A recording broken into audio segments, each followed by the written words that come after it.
Bukan tragedi pertama, tapi semoga jadi yang terakhir. Jujur aku sedih banget dengar berita Timothy, salah satu mahasiswa di Universitas Udayana yang meninggal bunuh diri akibat bullying. Karena aku pernah jadi Timothy yang gak punya banyak teman dan dijauhi teman sekelas hanya karena mereka juga takut dijauhin ketika deket sama aku.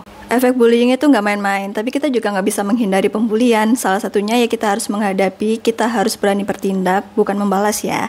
Kita harus lebih mencintai diri kita sendiri. Dan peran orang tua itu penting banget menurutku. Kita harus berani cerita kalau lagi dibully. Dan peran orang tua di sini bukan yang langsung terjun ya, tapi lebih kasih support dan afirmasi positif ke anak biar anak itu lebih percaya diri. Karena dari situ aku jadi berprinsip gak peduli sebanyak apapun orang yang gak suka, benci sama aku, asalkan ada satu orang yang bisa support aku, yang tahu aku, itu lebih dari istimewa sih. Jadi stop menormalisasikan bullying di lingkungan sekolah, di lingkungan kampus maupun di lingkungan pekerjaan.